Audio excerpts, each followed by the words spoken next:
Hey Spilling the Sweet Tea fam, welcome back to my channel. Today I'm making a sausage and peppers pasta. Now y'all know I have a 9-year-old daughter and school is starting back soon. So this pasta is perfect for a weeknight meal and also makes great leftovers. So I'm going to start by dicing one onion, and yes, I'm using a cutting board. I'm not cutting on my countertops. My cutting board just happens to be acrylic. You can get one from my Amazon storefront, linked in my bio. Now see, YouTube is where you get the true behind the scenes, because look how I almost cut my finger right here. I'm all right, not to worry. I just scared myself because I really thought I cut myself, but I didn't. So after you dice up your onion, you want to dice up 1 red pepper and 1 green pepper. I don't know why I didn't use my fancy chopper for this, and I decided I was just going to chop these vegetables myself. I could have just used my chopper. I don't know, maybe it's the old school in me that just wants to chop it myself. This has been the fastest way I have found to chop up a pepper. I just remove the top and then just cut along the sides just like this. When you do this, you don't get any of the seeds. I usually just cut off the top and then cut it in half and then remove the seeds, but this is much easier and much quicker. So I decided to make this sausage and peppers pasta as a compromise between me and my husband. He personally loves sausage and peppers over rice, and I love any dish that I could use for leftovers. Cause baby, just cause I'm a food content creator doesn't mean I want to cook every day. Y'all, I'm a busy working mom. I have a whole 9 to 5 in addition to being a food content creator and growing a food brand. I'm also a whole mama whose daughter now has all of these new after school activities. Child, my daughter is now playing volleyball and she does gymnastics. So cooking every night ain't for me. Now that I have my onions and peppers chopped up, it's now time for me to move on to my Italian sausage. I ended up getting these Italian sausages that were in the casing, but you can get the ones that are out of the casing. It's really up to you. I once again made a compromise with my husband because he likes hot Italian sausage and I like mild. So I got 1 pack of each, and I honestly like the combination of hot and mild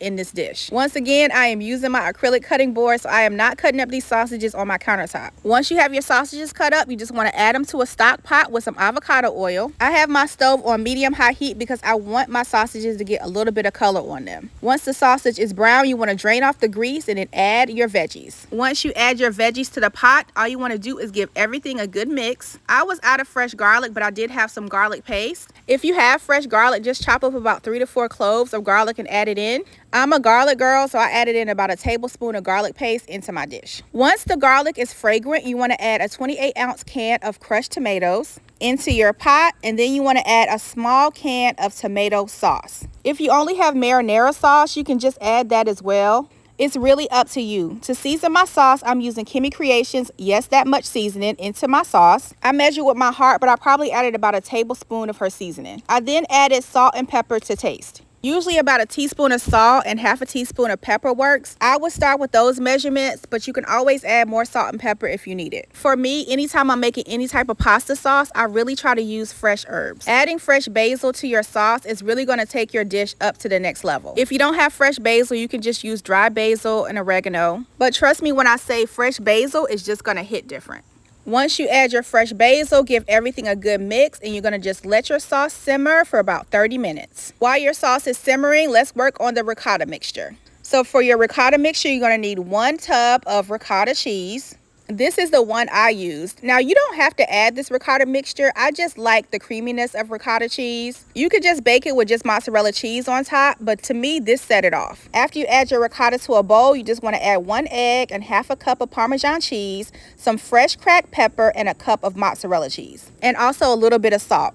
Give everything a good mix until it's well combined. You are essentially making the same mixture that you would use for lasagna, and I also use this same mixture for my baked ziti. Like I said, I really love ricotta in any type of baked pasta dish, but adding this in is totally up to you. Once everything is well combined, I'm just going to add a little bit more of Kimmy Creations, yes, that much seasoning. If you don't have her seasoning, just use Italian seasoning or just use parsley. I'm going to give everything one last mix, and once it comes together, it should look a little bit like this. My pasta of choice for this dish is rigatoni, so I'm just going to cook the rigatoni according to the box instructions. You don't want to overcook your pasta, so I would just leave my pasta in the boiling water for about 8 minutes. Because you're going to bake this dish for an additional 25 minutes, you don't want the pasta to be overcooked. Once your pasta is al dente, you want to add it to the sauce and then give everything a good mix. Now, you really can stop right here. If you're not adding ricotta to your dish, you can just eat it just like this. I highly recommend that you bake it in a casserole dish and add the ricotta, because when I tell you this was a 10 out of 10, it was so delicious. And baby, look at this sauce. When I tell you it was seasoned to perfection. So to a 9 by 13 baking dish, I'm just going to add half of the pasta, because I'm going to add that ricotta mixture in between the layers. I wish I would have had more mozzarella cheese, because I would have added mozzarella cheese to this as well. Once again, I'm compromising. My husband is not a big ricotta fan. So I'm just going to add half of this mixture into this dish. I'm just using a small ice cream scoop to add dollops of the ricotta mixture onto my pasta dish. If your family likes a lot of ricotta, you can just mix this ricotta in with the pasta.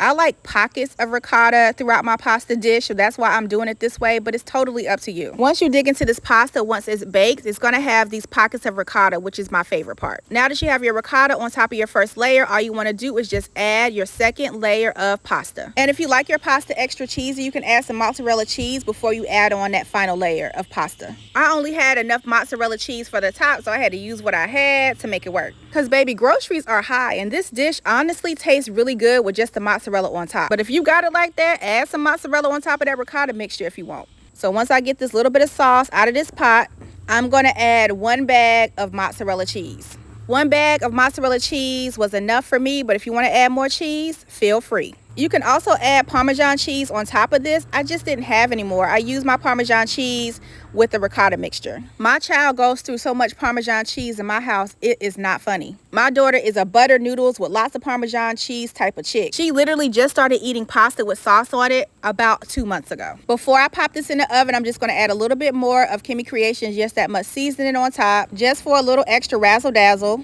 and then bake this in the oven for 25 minutes. I'm going to bake this covered for the first 25 minutes and then uncovered for the last 10 minutes. And baby, look how it comes out. Fresh out the oven, fabulous. When I tell you this sausage and peppers rigatoni pasta was some kind of good, I literally made this last night and we're having this for leftovers tonight because my daughter has volleyball practice that ends at 8:30. And one thing about me, I'm not cooking nothing at 8:30. I'm gonna heat this pasta up and go about my business. I hope you guys have enjoyed this video. When I tell you this pasta was a 10 out of 10. If you're looking for more recipes from Spilling the Sweet Tea, you can grab a copy of my cookbook, Memories on a Plate, Southern Recipes I Learned from My Mama. I'll have a link to buy my cookbook in the comments as well as in the description. If you haven't already, make sure to subscribe to my channel, Spilling the Sweet Tea, and turn your notification bell on so you don't miss the next recipe. Thanks for watching, and I'll see you guys in the next video.